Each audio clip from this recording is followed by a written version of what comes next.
Hello, good morning from the middle of Lake Tahoe. Welcome to the first ever live stream going to the bottom of Lake Tahoe. I'm Amy Berry, CEO of the Tahoe Fund, and I'll be our host for this amazing adventure. For those of you who don't know, the Tahoe Fund is a... Sorry, I've got a little feedback. Sorry about that. So if you don't know, the Tahoe Fund, we are a nonprofit. Our whole focus is improving the Lake Tahoe environment for all to enjoy.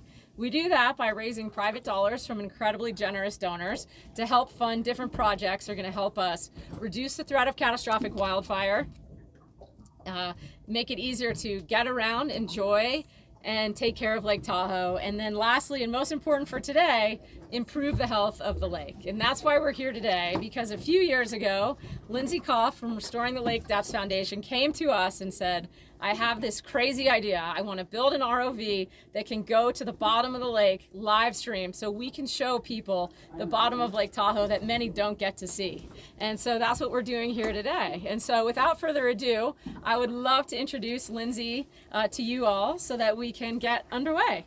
Lindsay. Hi everyone, I'm Lindsay. I'm the Executive Director for Restoring the Lake Depths Foundation. We are a nonprofit foundation based right here in Lake Tahoe, and we use remotely operated vehicles, or ROVs, to collect trash from our freshwater lakes in California and Nevada, and we have a strong focus in Lake Tahoe, which, as you know, is the jewel of the Sierra, and also, fun fact, the second deepest lake in the US. So for more information about our nonprofit, please just reach out to us at restoremylake.org. Thank you. All right, great. Well, I think we're going to get ready. Are we ready to, Lindsay, do you want to introduce your team and we can talk about putting Emerald in the lake?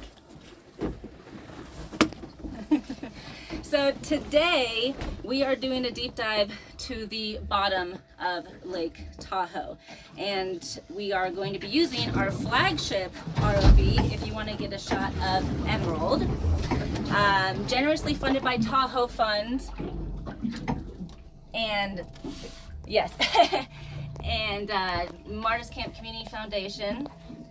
And she is equipped with 8 thrusters, 4 LED lights, a 4K Ultra HD camera with low light sensitivity, which makes her a perfect vehicle to be able to see the pitch black abyss of the bottom of the lake.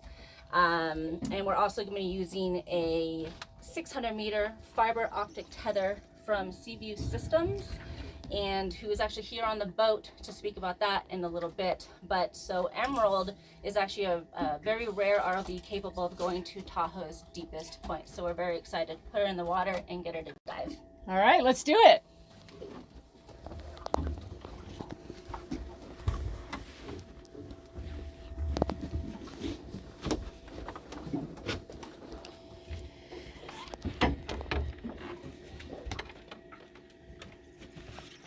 Ready to go? All right, should we have a countdown? All right, ready? Everything's good? Yep. Okay, we got Lindsay's getting all ready. You can see she's going to drive Deep Emerald with what looks like a PlayStation joystick, game stick. And we have Chris getting ready to drop her into the lake. It is a beautiful day on Lake Tahoe, a perfect day to go to the bottom of the lake. Okay, armed. Test. Test. Yep. Yep. Gain, increase, looks good. Internal pressure's fine. Yep. Okay, ready to dive. All right. Should we do a 3, countdown? 3, 2, 1. Okay, I'm gonna drive her out just a little bit. Perfect. Beautiful. Drive her a little south. Get her away from the boat. I'm gonna increase the gain to 80. And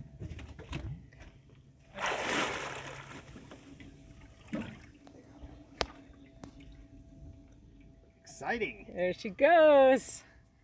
The tether. How many feet of cable did you say this was? 600 meters. 600 meters. We'll only be using 500. And how deep are we going today?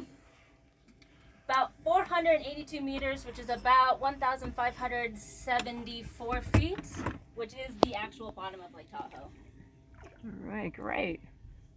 Well, we're going to have a little bit of time, I think, while Deep Emerald, what some of us have affectionately been calling her, Emmy, is getting to the bottom of the lake. And you can see a lot.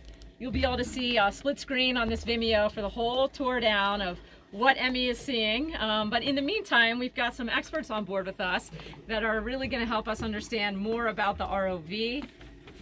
And, oops, sorry, camera right here. More about the ROV and more about the lake. So our first expert that we have on board today is Tim Crandall, president of SeaView Systems. Thanks for being here. Fantastic to be here. All right, Tim, tell us, what does it feel like, because you've been working on this project for quite a while, what does it feel like to actually see Deep Emerald hit the lake? You know, there's so many fantastic things going on in the world of ROVs these days. It's like the Wild West. There's all kinds of new developments taking place all the time. It's just really fantastic to see this nature of the work that y'all are doing here, putting this capabilities to good use and actually pushing the limits of what can be done. Great. Tell us a little bit about SeaView Systems. We enable ROVs to be able to do things that they can't do with off-the-shelf capabilities. So one of the things that I've learned is absolutely true every time you deal with an ROV situation. Any limit that you push up against, people want to go further. They want to go deeper. They want to go farther away. They want to go for longer distances. They want to have more power. Or in the case of what we're doing here today, they want to have higher resolution video capabilities and higher data feedback from the vehicle. And that's where the fiber optic tether comes in. Do you want to pan over? We can see, I mean, Chris is just, there's a lot of, can you pan it down a little bit? We can just see all this fiber optic cable that's going out. All right, great. So tell us more about the fiber optic cable. Let me just first say that this technique that he's using here, it's called deck coiling. And it means you want to be able to quickly get the fiber out without having to worry about too much about a spool that might be attached to the vehicle. So what the fiber optic cable does for you is it's roughly the equivalent to going from a dial-up modem to a fiber optic connection in your home internet. What it does is it gives you much greater bandwidth, much faster data sending. So what we have equipped on the vehicle here is a high-definition camera, and that couldn't be delivered via a standard copper cable, which is twisted pair copper, which is what this replaces. Great. So traditionally it's copper. This is fiber optic. Yes. Great. And this is going to allow everybody to see what's at the bottom of Lake Tahoe. Yes. So I know you're not an ROV guy, but you work with a lot of ROVs. You're more the fiber optic guy. Tell us, what is it? I mean, I would think, I don't know anything about ROVs except what I've learned from working with Lindsay and her team, but there's a lot of pressure that this ROV must be under to go all the way down so deep.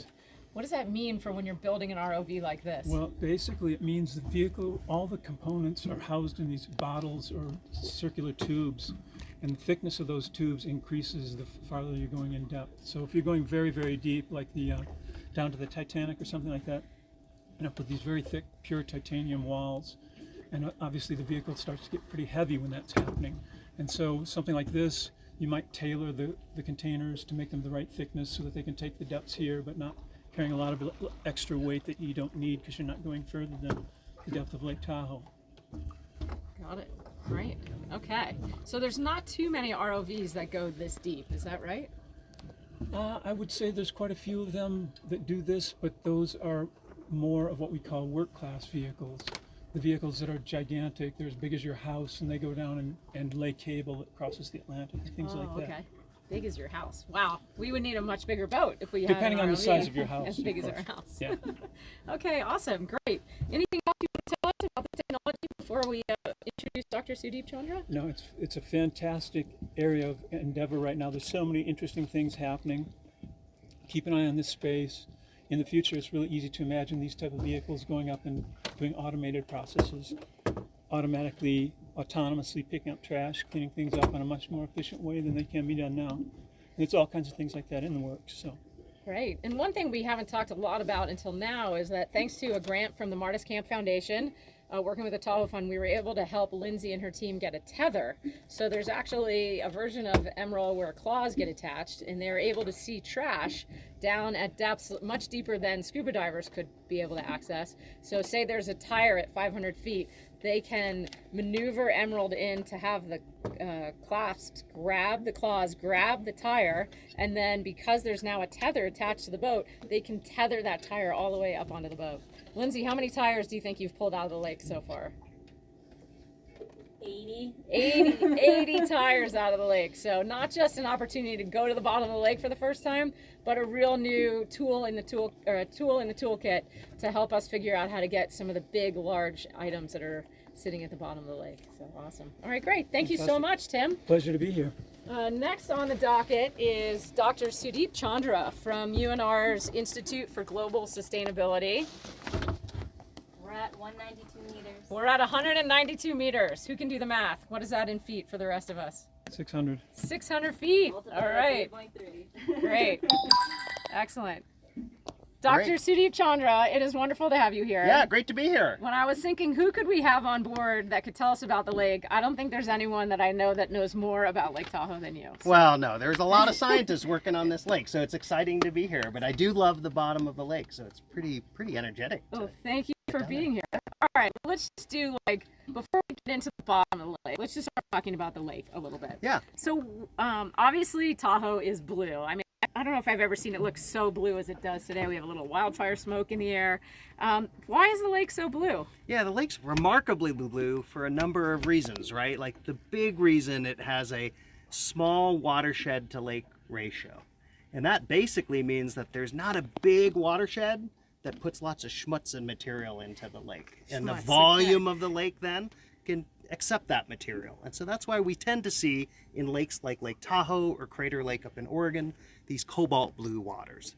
Another reason we see Tahoe being so blue isn't just the amount of material that's coming to the lake being low, generally, from its small watershed, but the type of rock we have is geology, is granitic type of rock mostly. So it has a lot less material that runs off or nutrients that would contribute to algal growth. All right, great. Well, let's talk about granitic and volcanic. So how did the lake get formed? Yeah, crazy. This is many people don't know that Lake Tahoe is an ancient lake. It's 2 to 3 million years old. It makes it perhaps one of the oldest lakes, if not the oldest lake in North America. Just let me stop here 1 sec. What's the average age of most lakes in America? Oh boy, that's a hard one for me. It can really vary in the United States, right? Like some of them, at least depends if there's glaciers, as we'll talk about in a minute, that help carve out lakes. Some lakes might only be 15 to 20,000 years old.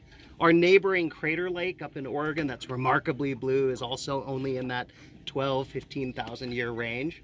Right. But some lakes could be hundreds of thousands of years, or the oldest lake on the planet, Lake Baikal in Russia, which is equally deep, more deep and large with giant basins in it, can be 4, 5, 6 million years old. Wow, awesome. All right, so Tahoe, OG Lake. OG which is great. Lake, it truly is. It's the grandpa lake. All right, great. Okay, so I interrupted you. Go back and Yeah. tell us how Lake Tahoe got formed. Yeah, and so the thing is like you might have this ancient old lake right here in North America, right here in the Sierra. We consider it the jewel of the Sierra.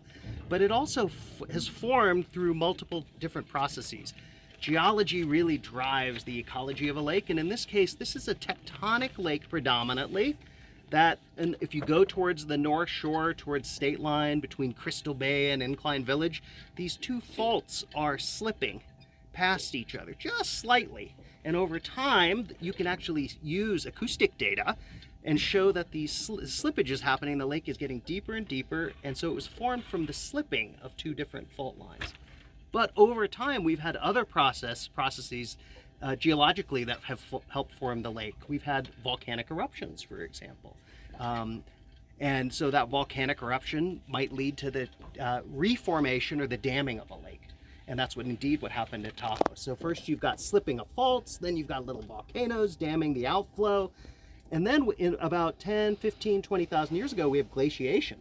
And those of us who love our mountains, especially in the Sierra, we go to our glacier lakes. And indeed, Emerald Bay, the southern end of the lake, we've had glaciers come through and carve part of this lake out. So you can think of this lake as being formed by 3 different processes, but also it's being sculpted over time, right? Like it's deepening, The mountains are going up.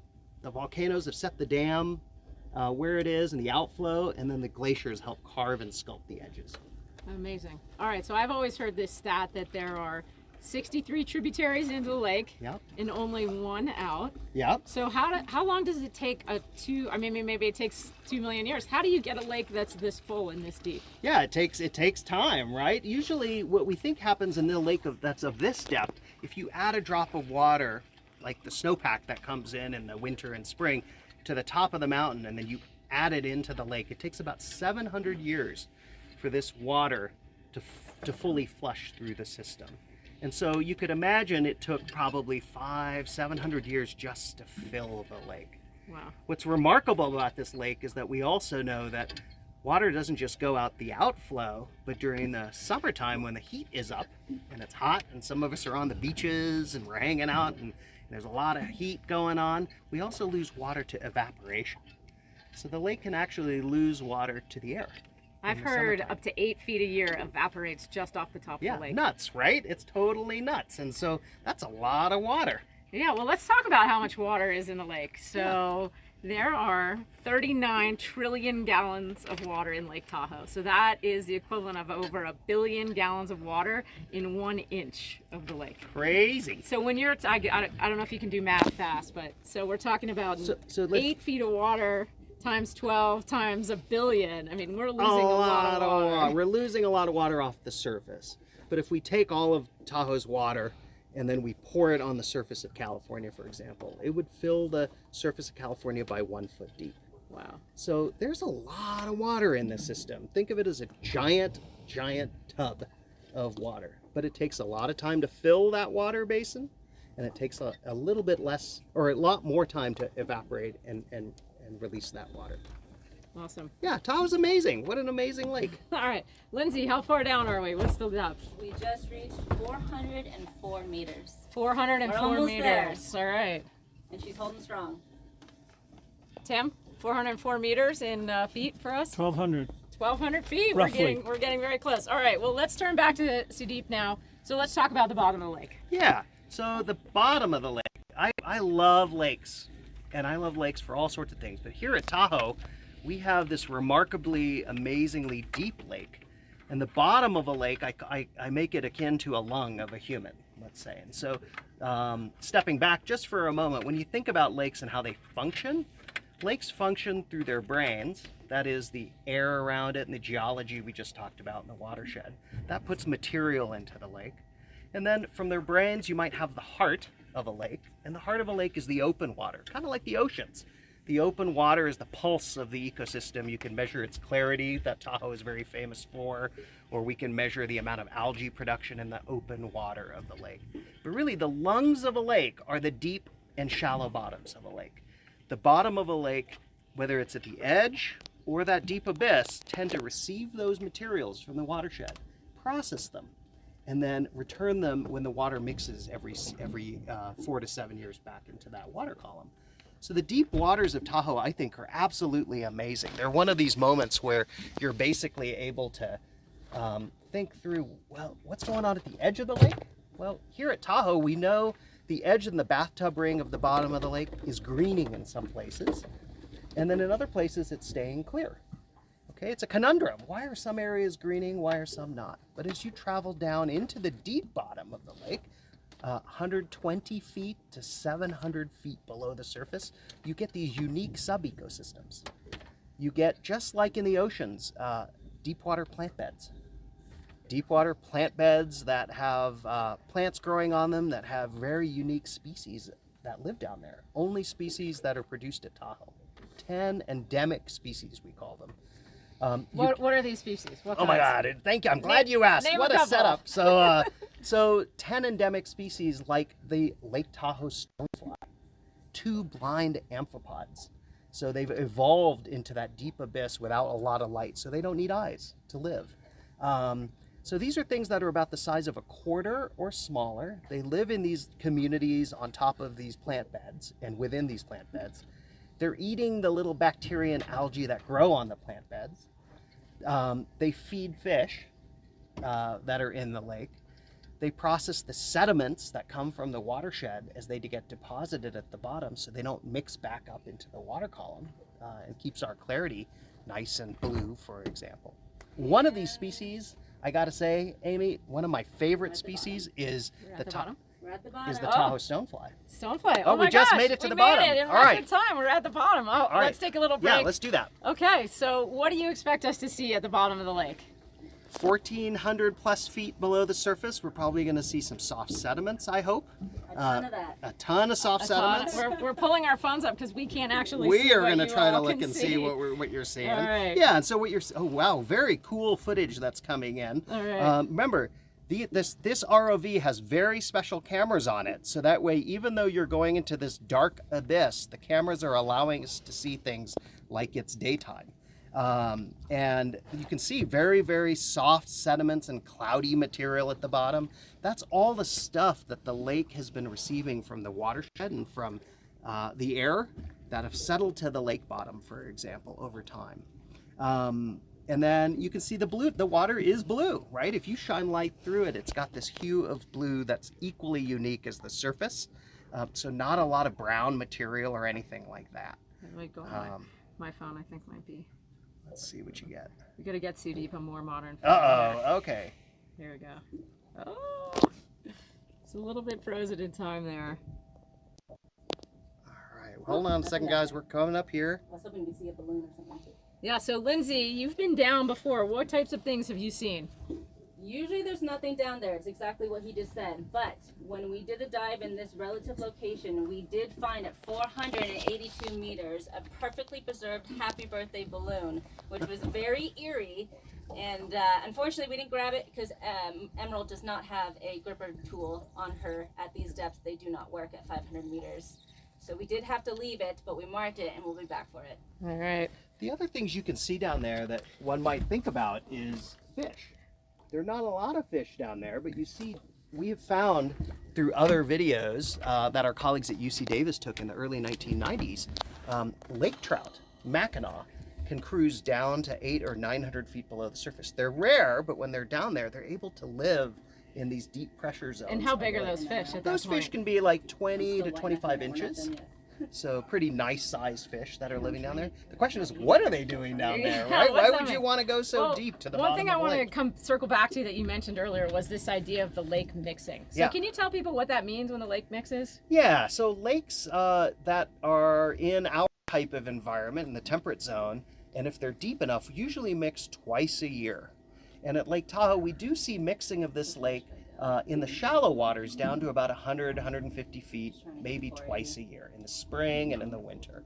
But really what we do see here at Lake Tahoe, because there's so much volume of water, to completely mix the lake all the way to 1,500 feet or so, 1,400 feet. So for us non-science folks, mixing is when warmer water at the top of the surface comes all the way down All to the the way bottom, to the lake and then bottom. that forces the cold water from the bottom up to the top. To come back up to the top. And what comes up with it when that cold water comes So back to the that top? deep water mixing happens about every 4 to 7 years, and because Lake Tahoe's water is so pure, that deep water is actually relatively distilled. There's not a lot of particles in it.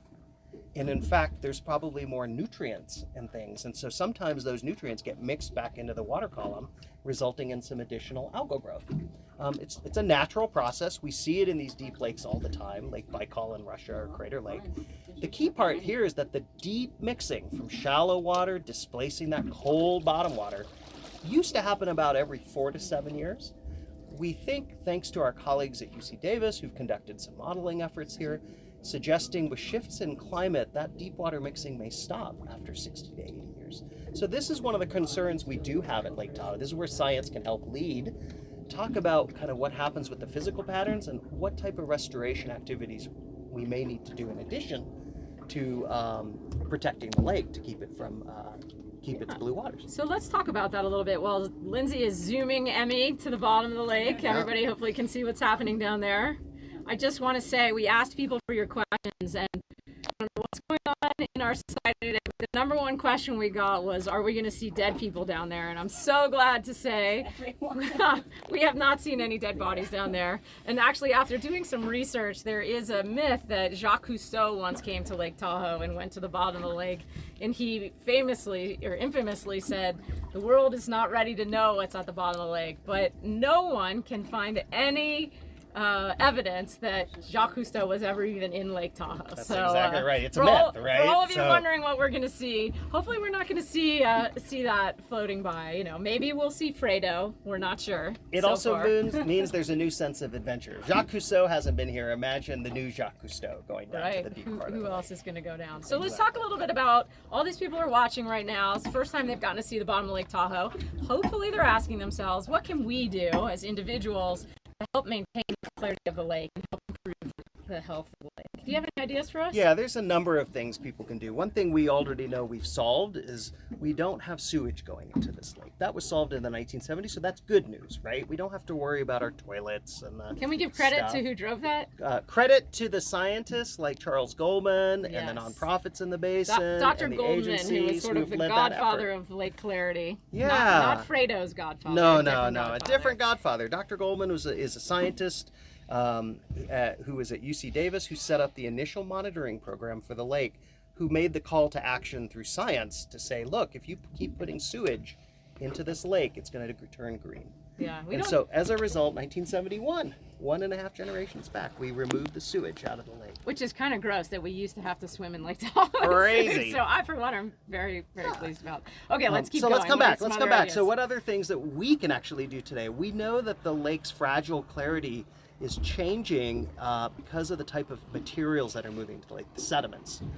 These sediments that are coming from areas we call the wildland-urban interface, stormwater, maybe road materials coming out. So it's very important for us to ensure that we support the restoration of these different parts of the watershed, putting meadows back into place, putting forest structure back into place that can intercept and wetlands to intercept the materials going into the lake. I'm actually so glad you just said Yeah. Wetlands and meadow Well, restoration. you guys have helped lead one of the major restoration efforts Yeah, that's I mean, occurring in I'm the not basin. sure we led it, but we were so psyched to partner with the California Tahoe Conservancy and a number of other partners to help acquire the former Motel 6 building, Yeah. which sits in the Upper Truckee River, which is the largest supply of water into the lake. So back in the day, they paved over Paradise and built a hotel. Yep. And the Conservancy was able to acquire that. And just this week, they started tearing down the old Motel 6 building, which Yeah, is just and restoring amazing. the landscape. Yeah, so what happens next? I mean, not exactly what will, Yeah. but in general, what happens when you're able to remove development off sensitive lands? What do you do to that watershed? And what is that going to mean to the lake's clarity? What's key Health? here is over time we have built on our sensitive ecosystems that used to help protect the lake from getting these watershed materials coming into the lake. Now as we restore them, little mini wetlands, meadows, forest structure, those types of new places basically intercept that material so it doesn't come to the lake, and it keeps Tahoe blue as a result. So meadows are kind of like sponges, right? Yeah, they're sponges. They slow water down. They also are very important for biological diversity. Birds, fishes, things, amphibians, bats tend to use meadows. So it's a win-win, really, if you put restoration back. You not only save the lake, but you're also improving habitats for biological species. All right. Something we could do kind of hands-on as individuals, I know I try to do that. There's a lot of material that can come off of roads into the lake. So using mass transit that's around the lake, trying to ensure you drive more efficiently and not just drive around, try not to have road tire wear, for example. Those are the types of things that each of us, myself included, could do a better job of. And you know, one of the things I love about the Tahoe Fund and your partner, the League to Save Lake Tahoe, is you helped solve some transportation issues recently on the lake to Emerald Bay. So Yes, having- the Emerald Bay shuttle, just trying to get people out of their cars. And the less cars we have, the better. Yeah. And I brought my Drink Tahoe tap because we have the best tasting, clearest drinking water in the world. That's I think. right. So no need to buy plastic water bottles. Drink Tahoe tap right out of the tap. Use reusable bottles, less littering along the shoreline. That'll definitely help us reduce the problems that are occurring at Lake Tahoe. All right, great. I'm going to take the camera for a sec because there's a lot of woohooing going on in here. Lindsay, tell us what's happening. Well, when we first got to the bottom, it was about 477 meters, and my goal today was to get to 480, and we just got to the 480 mark, and that's when I freaked out. Sorry.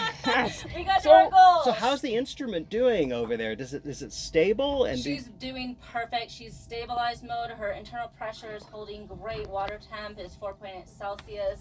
She is a little flawless today, so I'm very proud of Emerald. It's a good day for a dive. Great. So one thing you'll notice as this ROV is moving around is in this abyss of sediment that you see, but you're also seeing particles.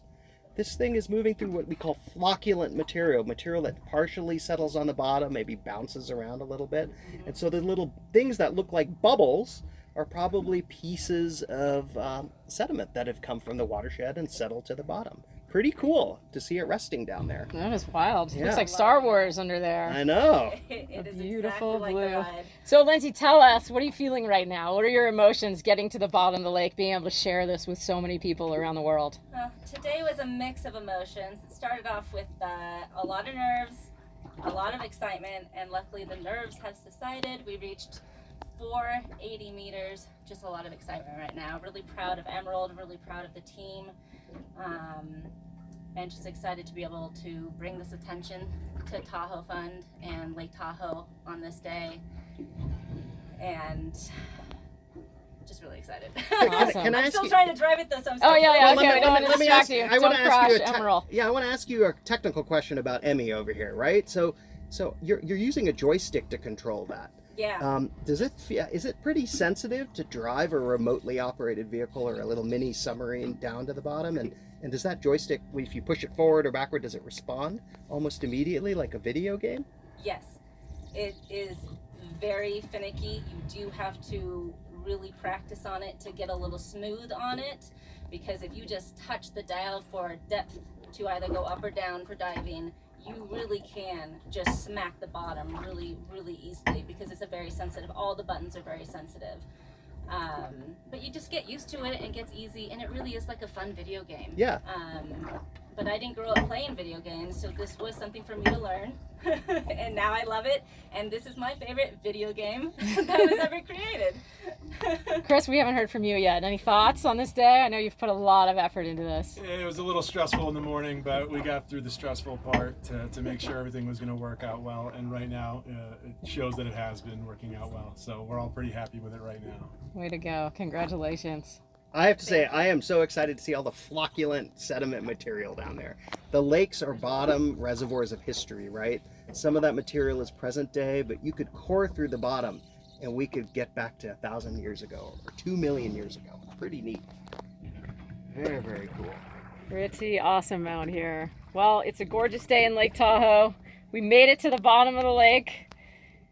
I could watch this forever, but I think we have to get people back to work. It is still a Friday morning out there. So can we get the team together? Caroline, you want to hop over with Chris and Lindsay?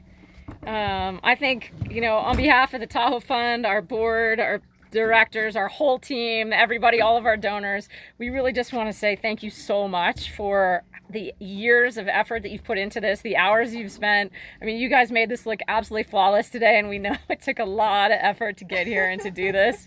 And we really just want to say thank you so much. And so, as Lindsay said, if you're interested in learning more, you can go to their website, restoring your website again. RestoreMyLake.org. RestoreMyLake.org. Obviously, you can learn more at the TahoeFund.org as well. And we just hope everyone who got to join us today, take a little piece of Tahoe home with you wherever you're watching this.